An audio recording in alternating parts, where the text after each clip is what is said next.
Olá, caros alunos! Bem-vindos ao mundo da Química. Sou a professora Lúcia e hoje o motivo de nossa conversa são as substâncias, misturas e suas propriedades. Primeiro, vamos ao conceito de substância. Você já pensou em como e de que são feitas as coisas? Será que a madeira, uma pedra, o ouro têm a mesma composição?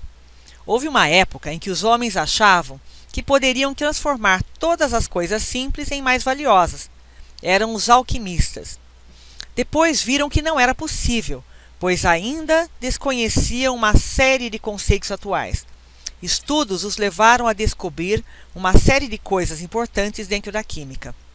Hoje, temos o conceito de substância, que é todo material com composição química constante e que possui suas propriedades físicas bem definidas, como ponto de fusão, ebulição, a densidade, o fator de ser inflamável, capaz de combustão ou não, a cor, o odor, entre outras. Exemplo: o oxigênio, a água, o sal, a sacarose, entre outros.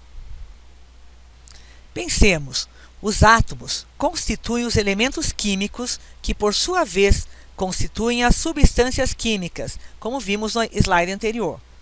São representados pela letra inicial maiúscula de seus nomes, em latim ou grego, e foram introduzidos na química em 1811 pelo químico sueco John Jacob Berzelius, e estão organizados na tabela periódica dos elementos químicos.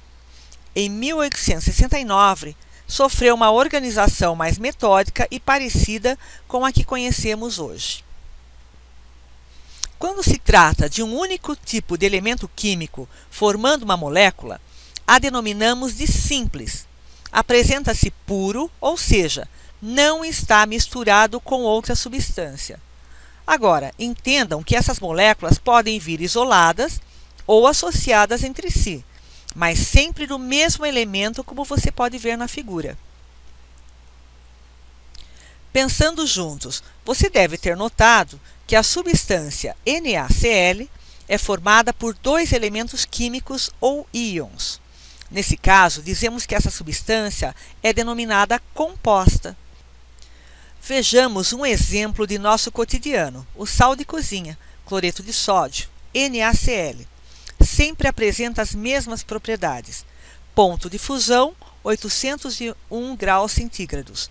Ponto de ebulição, 1413 graus centígrados. Densidade, 2,17 gramas por centímetro cúbico a 25 graus centígrados. Agora, sobre a água destilada que usamos em laboratório. Esta é uma substância pura formada unicamente por moléculas de H2O. Essa é sua composição química constante e sob pressão de 1 atmosfera. Ao nível do mar, ela sempre terá ponto de fusão igual a 0 graus centígrados, ponto de ebulição igual a 100 graus centígrados e densidade de 1 grama por ml a 4 graus centígrados. Também é uma substância composta. 2 átomos hidrogênios ligados a 1 de oxigênio. Tomando os exemplos anteriores, vemos que podem compor uma mistura, porção de matéria correspondente à adição de 2 ou mais substâncias puras. A partir de sua adição, naturalmente deixam de ser consideradas substâncias puras e passam a ser consideradas componentes da mistura. Sendo assim, caros alunos, as propriedades físicas apresentadas pela mistura são diferentes daquelas apresentadas por cada uma das substâncias isoladamente. Exemplo: a água possui densidade, que é uma propriedade, de 1 grama por centímetro cúbico. O cloreto de sódio, 2,17 gramas por centímetro cúbico. A mistura de ambos apresenta uma densidade diferente das anteriores, o que a caracteriza. O que é uma mistura homogênea? Podemos considerar a água e sal de cozinha, água e açúcar, pois não formam superfície de separação entre os componentes e são denominadas solução. Lembre-se dessa mistura e verá que só existe uma fase, porção homogênea. Já uma mistura heterogênea permite, na maioria das vezes, a observação de uma ou mais fases de separação entre os componentes, a olho nu, água e gelo, água e óleo. Há casos, no entanto, que necessita de um aparelho microscópico, como é o caso do leite. Algumas propriedades das substâncias, ponto de fusão e ebulição das substâncias, referem-se à mudança de estado físico em função do aumento da temperatura a partir do gelo até o vapor. Cor, odor são características que você percebe através dos 5 sentidos e que caracterizam uma substância do dia a dia. Ser inflamável ou não, capacidade de combustão, também é uma importante característica. Densidade refere-se à massa que uma substância apresenta por unidade de volume. Por exemplo, em relação à densidade da água, que tem densidade de 1 grama por centímetro cúbico, todo corpo que tenha densidade menor que a água irá flutuar, ao passo que todo corpo que tiver densidade maior irá afundar. Vamos a uma propriedade importante: mudanças de estado físico. Em nosso cotidiano, a água pode se apresentar em 3 estados físicos: o sólido, o líquido e o gasoso, conforme mostra o esquema. A vaporização, passagem do estado líquido para o gasoso, pode ocorrer lentamente na temperatura do ambiente e sem a formação de bolhas, como no caso da secagem de uma roupa no varal, e nesse caso é denominada evaporação. Pode ocorrer também na forma de bolhas durante o aquecimento do líquido, e nesse caso é chamado de ebulição, fervura. Vamos juntos compreender o que acontece com as moléculas em cada estado físico. A distância entre as moléculas, ou o quão perto de uma estará da outra, é que determina seu estado físico. Quanto mais perto as moléculas se encontrarem, podemos dizer que mais sólida a substância será. À medida que as moléculas se distanciam, a substância vai se tornando líquida e, distanciando-se ainda mais, torna-se um gás. Entendendo como isso funciona, fica fácil entender as mudanças do estado físico causadas pela mudança de temperatura. No caso da água, as moléculas têm um formato angular e, quando a resfriamos, diminuímos sua agitação molecular.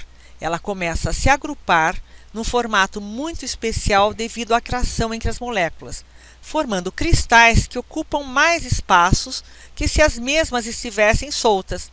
Você mesmo já não esqueceu uma garrafa PET no congelador e, quando viu, a mesma estava rachada? Pense nisso. Quanto às ligações químicas, vamos fazer uma comparação a um casamento. Os átomos se ligam a outros buscando estabilidade no que se refere à troca ou compartilhamento de elétrons, salvo aqueles que já têm completa a última camada de valência, como exemplo os gases nobres, o hélio. Falando em ligações químicas, lembramos que são elas as iônicas, as covalentes e as metálicas. A ligação iônica é resultado da alteração entre íons de cargas elétricas contrárias, ânions e cátions.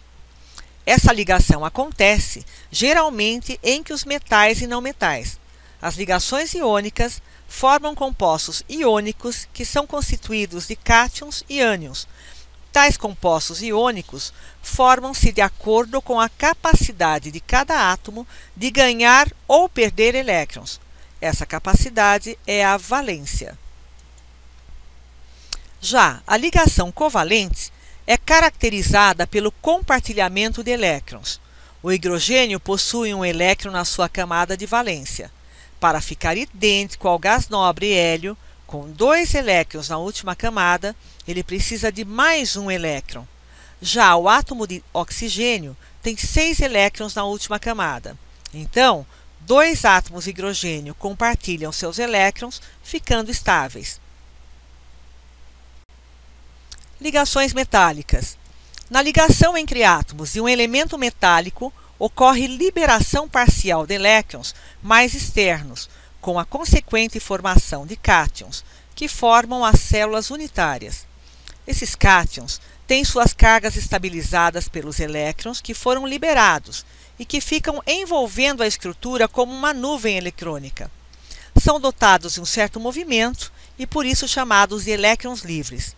Essa movimentação dos elétrons livres explica por que os metais são bons condutores elétricos e térmicos. Vamos ao exercício 1. Tem-se uma mistura de cloreto de sódio, sal de cozinha, e sacarose, açúcar comum. Os dois materiais estão na forma de pó branco. Pode-se afirmar que é uma mistura homogênea?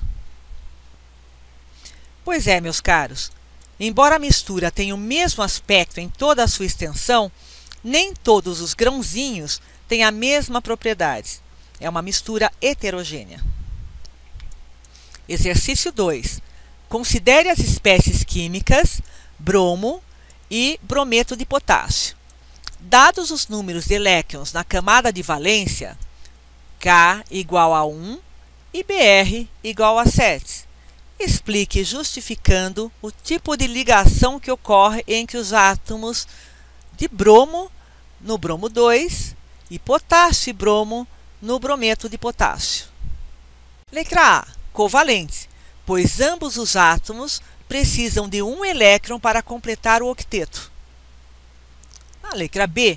Iônica, pois para completar o octeto, o potássio deve perder um elétron e o bromo receber um elétron. Bem, pessoal, finalizamos mais uma discussão no mundo da química. Espero que tenham aproveitado as dicas. Nos vemos em breve. Até lá!